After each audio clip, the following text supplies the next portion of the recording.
What everyday household items are actually way more dangerous than we give them credit for. You know, I once heard an interesting story about a woman who suffered from crippling OCD.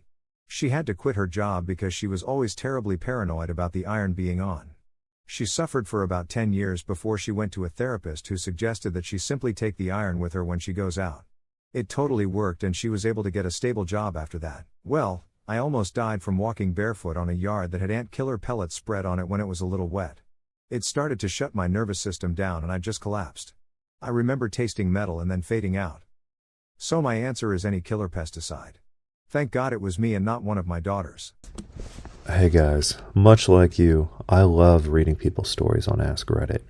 Unfortunately, there's a lot of weird middle school level, just thought experiment type hypotheticals like nice try Baskin Robbins. I don't find this compelling, so that's why I've made it my mission to trawl and crawl through Ask Reddit and find the very best content and put it in your ears.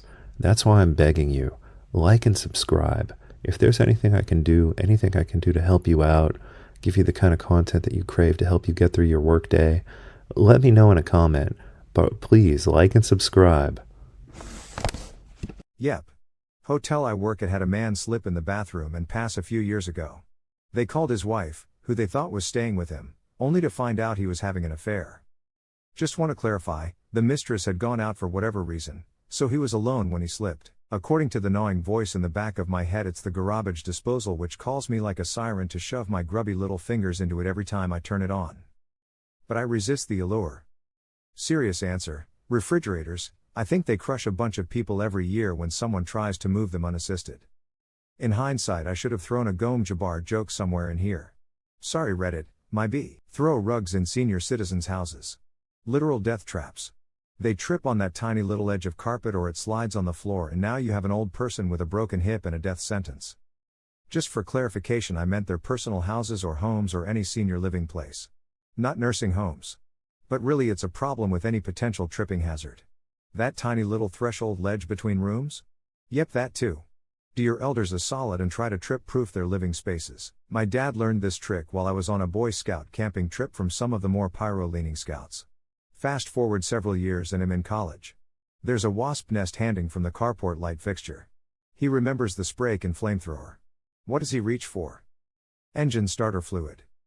Basically pressurized ether. There were concentric scorch rings around the light fixture, the largest having about a 6-foot radius, from the fireball. The wasp nest was gone, as was the hair on his arm. Still don't know how he didn't burn that part of the house down. My therapist told me her job is to help me solve the puzzle that is life, so yes, basically. Since this blew up, I'm going to elaborate. Everyone leads very different lives, but there are common problems that can be addressed by having someone outside of the situation walk you through it. Kim talks me through finding effective ways to cope with my personal PTSD and self-doubts, dealing with depressive episodes, etc. I have all the puzzle pieces. She helps me figure out a plan to put them together. I still have to make my life better all by myself. Not my proudest story, but as an angsty middle schooler I thought I was ready to kill myself. I'm mentally healthy now. No worries, I poured a cup of bleach and took one small swig. I will never forget the burning sensation all the way down into my chest. Ended up vomiting almost immediately. 1010 would not recommend drinking even a small amount of bleach. This is now my highest rated comment in my 6-year Reddit career. I want to say, I got through the worst of my depression and suicidal days, but I know how tough it can be to be in that situation. If you are going through it now, please take the time to talk to someone. Life is worth living. It's a good day to be alive, and tomorrow will be too. Refrigerators. They won't kill you as long as you're using them normally, but if your fridge breaks down and you're foolish enough to think, well, I know a bit about electronics, maybe I can fix it, there's about 4 different ways it can kill you. The only ones I can remember off the top of my head is that the cooling element can rupture, and the capacitors can hold a lethal charge for months after it's been unplugged. Apparently guitar amps also have the same issue with capacitors. You need specialized equipment for discharging capacitors to safely repair either of these appliances. Turns out the specialized equipment is only specialized if you want it to be. See replies. Toothpicks. Sharp enough to pierce skin, fragile enough to break off and get stuck, and being wood and porous they can harbor all sorts of nasty stuff that can cause some nasty infections. And, It's entirely possible to not notice you've swallowed one until it's poking through your guts and you're leaking raw poo into your abdominal cavity. Regarding the replies concerning raw poo, I mean the leaky liquidy stuff before the majority of the water is reabsorbed further along in the intestine. I turned 36 this year, and I decided to focus on my physical fitness, so I bought a swim club membership. The only problem was, most of the time when I go swimming, I wind up getting an ear infection. So it turns out that normal earplugs, they kind of irritate your ear canal, they don't really work, they don't keep the water out, but there is an amazing kind of earplug. It's called Mack's Pillow Soft Silicone earplugs that, they feel great, they keep the water out 100%, they're reusable, and they don't irritate your ear canal at all, no issues. If you've ever had a severe ear infection, you don't want to experience that again. It can permanently damage your hearing if you're unlucky. So investing in these earplugs is definitely a good idea. Also, when my baby was crying later this year and I could not get to sleep, I used the same earplugs and they worked great. I was able to sleep right next to a crying baby. So be sure to click my affiliate link and purchase some of these Mack's earplugs today.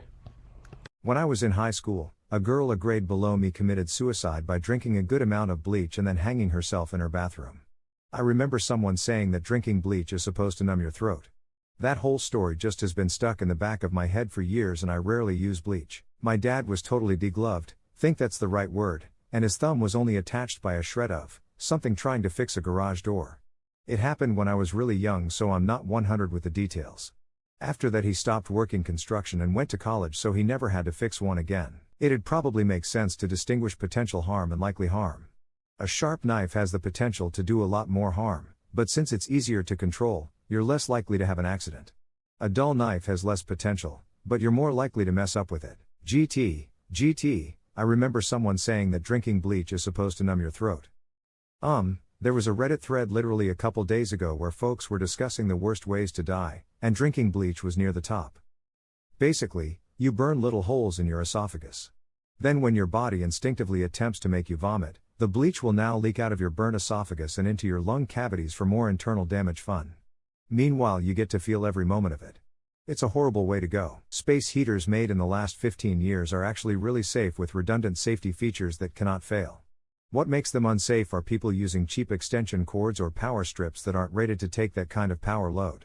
The resistance is too high, causing the cords or the internal to overheat and cause a fire.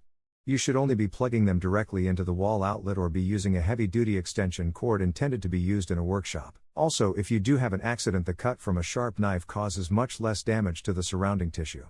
I've cut myself with knives, including in Scouts, but the scars on my hands are all from other things like sharp edges of sheet metal or broken glass.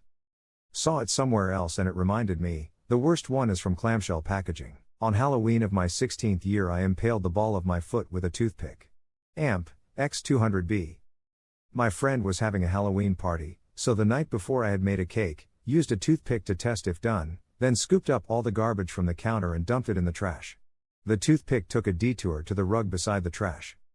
Next morning I'd just gotten up and was in the kitchen talking to my mother. She told me for the millionth time in my life to go put on slippers because I was shivering. I complied to the request, turn and take 2 shuffling steps, then just stopped. It didn't really hurt, it felt like something just kind of tapped the bottom of my foot very hard. I lifted up my foot to look and there it was, 34 of the way in. It was a very clean entry, no blood at all. The tip that was sticking out was a little bent and splintered. We were both just kind of in shock. My mom helped me hop to the living room chair, where I sat holding my foot in a squeeze, tourniquet style. The weather was on, so of course we sat there for 5 minutes watching that before she suggested maybe we should try to get it out. She grabbed a pair of pliers, gently took the tip of the toothpick end tippy, and yanked. The tip broke off. We kind of laughed and sat there for another 10 minutes watching the news until she finally decided to take me to the ER.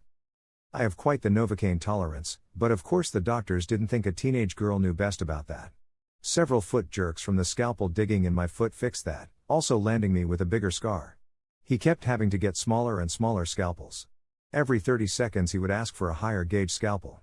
I've never heard the word scalpel so many times in my life. And to make it all the more fun, it was a very slow morning at the hospital. Small town, so at least 5 other docs and nurses are milling around for the entertainment. Anyhow, it finally came out, all nice a goopy red. I wish I'd have thought to ask to keep it. He packed the wound and wrapped it up, and I had to wear my father's slipper and crutches to the Halloween party. Cake was good though. Yes it is. If you don't know what you are doing, they can kill you. I have a hunting buddy that almost died trying to take off his springs. The spring punched him in the face and grabbed his skin at his neck and ripped up, destroying one eyeball and skull, also slicing through the other eye. Guy was a well-off lawyer and had to retire at 42 due to the injuries. Now blind and can't work. His kid was 5 at the time and had to find his dad in shock trying to light a cig with most of his face ripped off. The dad did not get to see his kid grow up because he wanted to fix the garage door while the Thanksgiving turkey cooked. Don't be that guy. I lived a rather odd childhood with some rather odd parents. We lived in the wilds of Colorado for a time like filthy hippies. Wait, not like. Were. Anyway. We had kerosene refrigerator. It used the mantle of an Aladdin lamp and an oil tank to heat the refrigerant. Simple and effective. A mouse managed to get under there and catch on fire once. So, a flaming mouse burnt our weirdo shack down. We moved back to town after that. Thank God. Gilded? Thanks.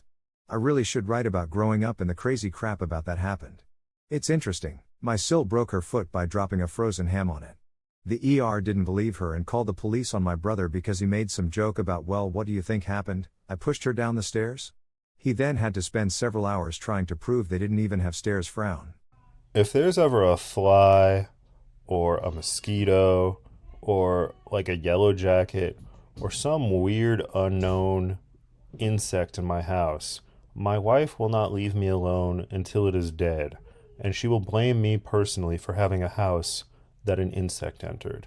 The only way that I'm able to buy peace for myself so that I can work on this YouTube channel that you enjoy is by using an electric fly swatter with an affiliate link in the description. The way this fly swatter works is that you hold down the little button and then you whack the fly as if it were a tennis ball, and it looks like a tennis racket. And what the electricity does is it stuns the insect or kills it so that you can clean it up easily. And the fact that it's a tennis racket gives you a much better chance of actually hitting the insect. And I found it invaluable, and I hope that you will decide to also use it in your home. And, if you're like a teenage boy, you can also whack other teenage boys with it. We used to do that in the Boy Scouts. Hey guys, do you ever have a problem getting to sleep at night? Well, I've got the magic pill to cure your insomnia. Much like you, I used to twist and turn all night. But then I discovered that you can take melatonin and Valerian Root together to get a good night's sleep every single night. I've been taking it every night for years and years. I've been taking Valerian and melatonin, and this is my life hack to get a good night's sleep and vivid dreams every night. So be sure to click my affiliate links, and I will give you the gift of a good night's sleep.